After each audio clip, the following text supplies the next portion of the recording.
Organism and population. इससे पहले आपको एक टर्म समझ में आता है, that is ecology. Ecology word आया है इको से, इकोस। इकोस, इकोस मतलब क्या है? होम, घर।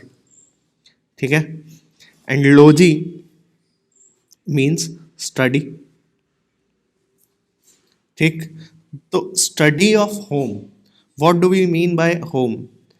We mean earth. ठीक है, वी मीन अर्थ। इसमें दो चैप्टर्स हम लोगों को पढ़ने हैं, ऑर्गेनिज्म एंड पॉपुलेशन, और दूसरा चैप्टर जो हमें पढ़ना है वो है बायोडाइवर्सिटी एंड कंजर्वेशन। सबसे पहले आज जिस चैप्टर को हम स्टार्ट करेंगे that is organism and population.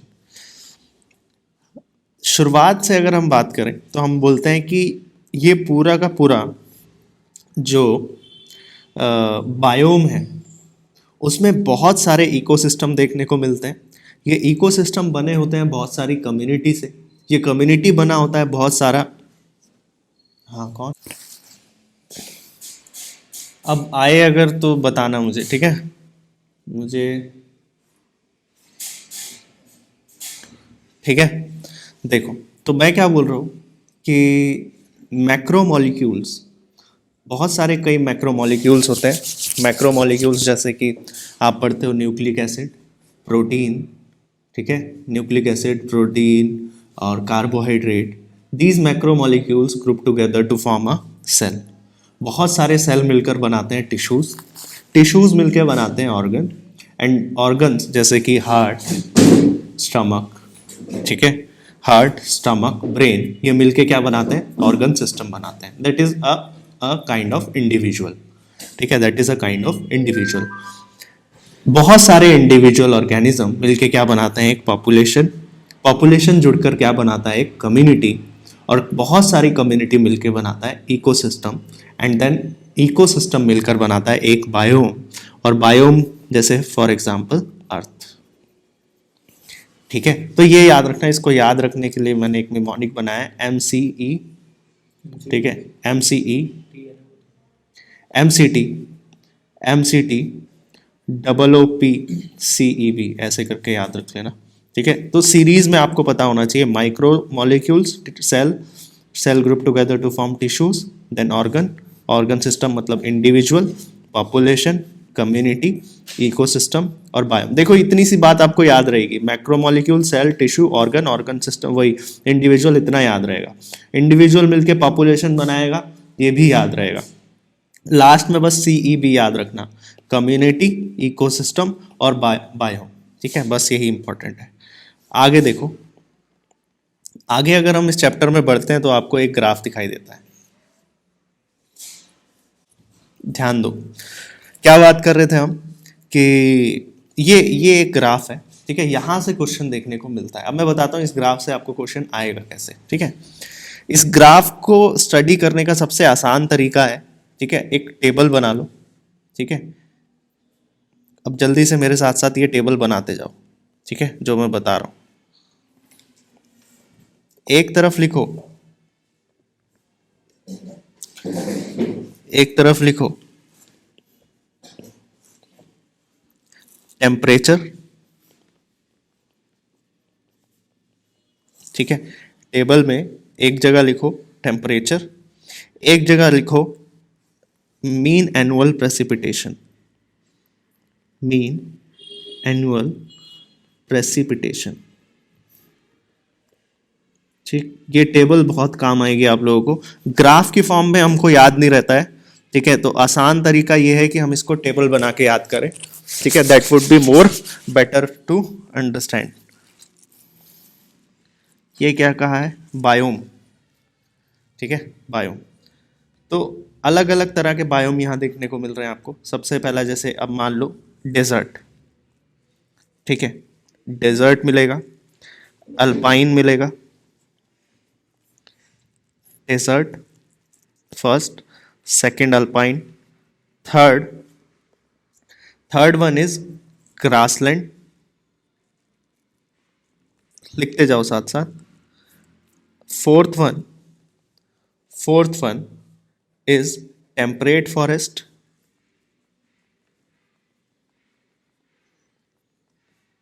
अरे रुक जाओ भाई, मैं बस लिखवा रहा हूँ अभी, ठीक है, बताऊंगा सब।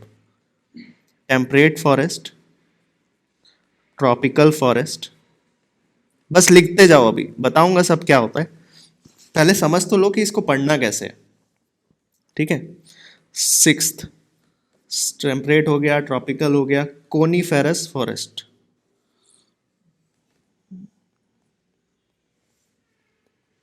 कोनीफेरस फॉरेस्ट, ठीक है। ये छः, अल्पाइन एंड, क्या है पूरा नाम इसका, alpine and Arctic and alpine tundra, ठीक है, दिस इज इट। तो ये छह नाम हैं जो आपको याद रखने हैं, desert, arctic and alpine tundra. तो आर्कटिक नाम से ही मुझे पता चल रहा है कहाँ मिलेगा, आर्कटिक रीजन में। डेजर्ट बताने की जरूरत ही नहीं है, डेजर्ट आपको पता है मरुस्थल, ठीक है। अल्पाइन ग्रासलैंड, ग्रासलैंड पता है। टेम्परेट फॉरेस्ट, और दो तरह के फॉरेस्ट होते हैं, ट्रॉपिकल फॉरेस्ट, ठीक है। टेम्परेट फॉरेस्ट और ट्रॉपिकल फॉरेस्ट, और एक है कोनिफेरस फॉरेस्ट। अब मैं दिखा देता हूँ ये दिखते कैसे हैं, ठीक है। सबसे पहले देखते हैं अल्पाइन टुंड्रा, आर्कटिक रीजन में मिलेगा, यानी कि ये सबसे नॉर्दर्न मोस्ट में ऐसे ट्रीज तो देखे हैं आपने, जैसे फॉर एग्जांपल बड़े ऐसे ट्रीज होते हैं क्रिसमस ट्री जैसे, और इन पर क्या लगा हुआ होता है, इन पर आप देखोगे पूरा बर्फ गिरी हुई होती है, ठीक है। इन ट्रीज को बोलते हो आर्कटिक टुंड्रा, ठीक है, या फिर अल्पाइन टुंड्रा। क्लियर है, ठीक है, दिस इज अल्पाइन। कौन पूछ रहा था, समझ आया? इनको बोलते हैं अल्पाइन। तो ये ऑब्वियसली नदर्न रीजन में पाया जाएगा और आर्कटिक रीजन में पाया जाएगा, है ना। अब देख लो, अगर आप मुझसे पूछो कि भाई ये नदर्न रीजन में मिल रहा है, तो ये इन एरियाज का, आर्कटिक जो फॉरेस्ट है या अल्पाइन फॉरेस्ट है, इन एरियाज का टेम्परेचर कैसा रहता होगा, माइनस के आसपास टेम्परेचर रहता होगा, है ना, माइनस के आसपास टेम्परेचर रहता होगा। तो इस ग्राफ से समझने की कोशिश करते हैं। ये रहा आर्कटिक, ये है आर्कटिक एंड अल्पाइन टुंड्रा, ठीक है। यहाँ का टेम्परेचर कितना बता रहा है, देखो -10 से अराउंड जीरो तक, तो बहुत ज्यादा सर्दी है यहाँ, तो -10 से 0 तक, तो ये लिख देना, ठीक है। यही क्वेश्चन आएगा आप लोगों को कि बताओ भाई क्या टेम्परेचर रहता है अल्पाइन टुंड्रा में, तो आप क्या बोलोगे, -10 से, और ये ब्रैकेट में डाल देना इन डिग्री सेल्सियस बात कर रहे हैं, तो -10 से 0 डिग्री सेल्सियस, ठीक है। ऐसे ही अगर टेम्परेचर पूछ ले आपसे डेजर्ट का, तो डेजर्ट का टेम्परेचर जल्दी से मुझे लिख के बताओ, जल्दी से मैसेज बॉक्स में लिख के बताओ क्या क्या रहेगा डेजर्ट का। इस ग्राफ से देख के बताओ क्या लिखे डेजर्ट वाले कॉलम में टेम्परेचर, क्या लिखे भाई, 5 to 22 23, है ना, बस 5 to 22 23,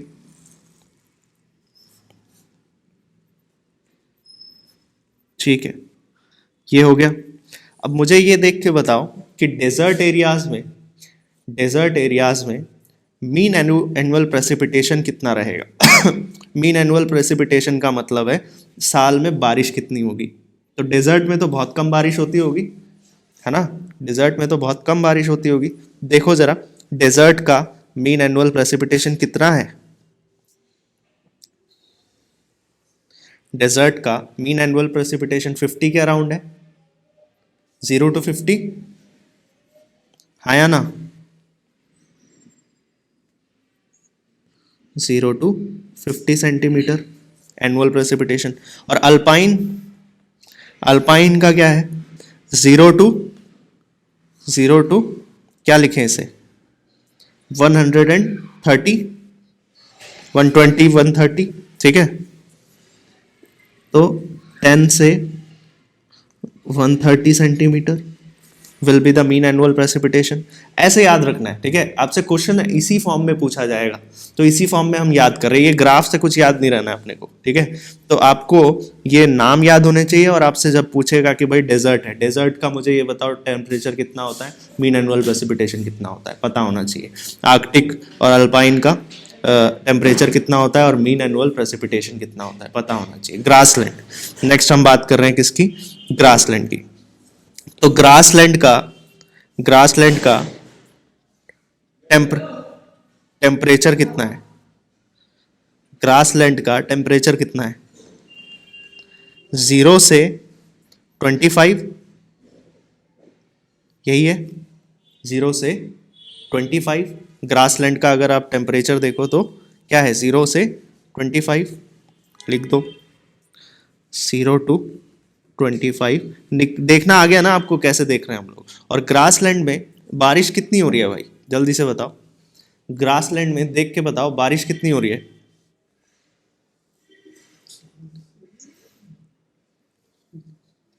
100, क्या बात कर रहे हो, 200 ना। बारिश कितनी हो रही है यार ग्रासलैंड में। अच्छा ग्रासलैंड कौन सा है यार, वो सॉरी, ग्रासलैंड का ये वाला है, हाँ ठीक है। तो 30 to 100 है ना, 30, 40 to 100, 40 to 100, 40 to 100 centimetre will be the mean annual precipitation. Temperate forest, temperate forest का क्या है, टेम्परेचर कितना रहेगा यहाँ, 10 डिग्री सेल्सियस से 10 डिग्री सेल्सियस से वही 20, 10 से 20 के आसपास, 22, 10, 20, 22, ठीक है। 10 to 22 डिग्री सेल्सियस, यही रहेगा, 10 to 20 डिग्री, 22 डिग्री सेल्सियस। और मीन एनुअल प्रेसिपिटेशन कितना है टेम्परेट फॉरेस्ट का, अभी देखा था, मीन एनुअल प्रेसिपिटेशन कितना है टेम्परेट का, 60 से 200। बहुत बारिश होती है मतलब यहाँ, ठीक है। अब आता है ट्रॉपिकल फॉरेस्ट पे। तो ट्रॉपिकल फॉरेस्ट में देखो जरा, ये है ट्रॉपिकल फॉरेस्ट, कितनी बारिश होती है यहाँ, 400 पहुंच रहा है ये ट्रॉपिकल फॉरेस्ट, 150 से 400। और ये ट्रॉपिकल फॉरेस्ट किन कंट्रीज में मिलते हैं, कंट्रीज लाइक इंडिया, ठीक है। तो 150 से 400 तक बारिश है यहाँ। और ट्रॉपिकल फॉरेस्ट में टेम्परेचर कितना है, ट्रॉपिकल फॉरेस्ट में टेम्परेचर कितना है भाई, ज़्यादा ही टेम्परेचर है, 20 से 25 के आसपास टेम्परेचर है। इंडिया में यही टेम्परेचर देखने को मिलेगा ट्रॉपिकल फॉरेस्ट में। अब आता है कोनीफेरस फॉरेस्ट। कोनीफेरस फॉरेस्ट देख लेते हैं, ठीक है, थोड़ा सा कैसे दिखते हैं।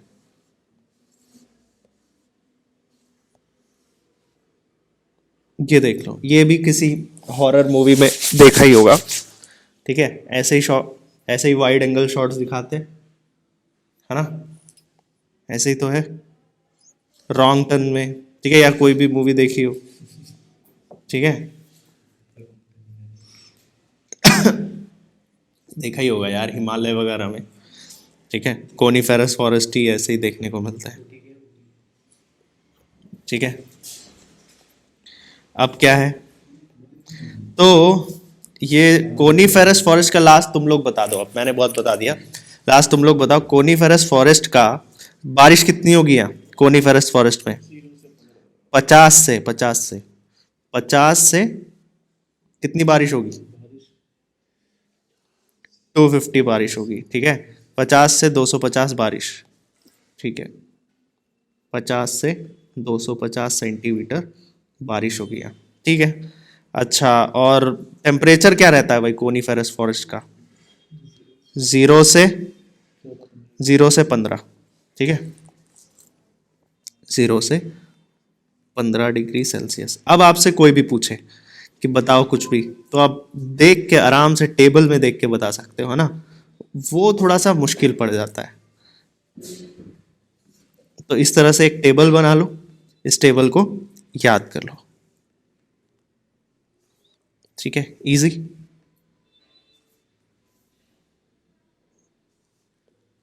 बस इससे ज़्यादा इसमें से, इस टेबल में से कोई क्वेश्चन पूछेगा नहीं। ठीक है, वो ग्राफ में से यही क्वेश्चन आते हैं, आपसे सीधा क्वेश्चन पूछेगा, लेकिन आएगा ज़रूर क्वेश्चन, ध्यान रखना। 1 मार्क में क्वेश्चन आता है, तो हर साल का है ये, कि भाई आपसे बोल देगा कि बताओ ग्रासलैंड का कितना टेम्परेचर होता है। ठीक है, क्या मीन एनुअल प्रेसिपिटेशन है, ऐसा। ठीक है, आगे देखो। और एक बात याद रखना, चाहे एग्ज़ाम हो आपका नीट का या फिर हो सीबीएसई, एनसीईआरटी, दो चीज़ें लेकर बैठना। एनसीईआर इन दोनों ही चैप्टर के लिए, पहला chapter sorry organism and population, और दूसरा बायोडाइवर्सिटी एंड कंजर्वेशन। दोनों ही चैप्टर्स के लिए साथ में अपने पास एनसीईआरटी रखना। ठीक है, मैं कुछ हाइलाइट्स करवाऊंगा आप लोगों को। ठीक है, कुछ हाइलाइट्स करवाऊंगा। ठीक है, क्योंकि यहाँ पर ना एनसीईआरटी इन्होंने बहुत अच्छी लिखी है, लेकिन बहुत एक्सपैंड लिखी है। ठीक है, बहुत सारी उल्टी सीधी बातें हैं। ठीक है, जो अपने को पढ़ना ही नहीं है। ठीक है, मतलब पढ़ लेंगे, लेकिन उसको याद, रिवीजन के टाइम पे याद करने की ज़रूरत नहीं है। जब आप एग्ज़ाम टाइम आएगा, तब आप पूरी एनसीईआरटी लाइन टू लाइन थोड़ी पढ़ने बैठोगे। तो कुछ हाइलाइट्स में करवा दूंगा, एग्जैक्टली वहीं से क्वेश्चन आएंगे। ठीक है, तो एनसीईआरटी साथ में लेकर बैठना, और साथ में आप लोगों को रनिंग नोट्स तो बनाने ही है। ठीक है, रनिंग नोट्स तो बनानी ही है। क्लियर है इतनी बात? जल्दी से यस नो बोलो, बताओ, बढ़ते हैं आगे। ठीक है, डन।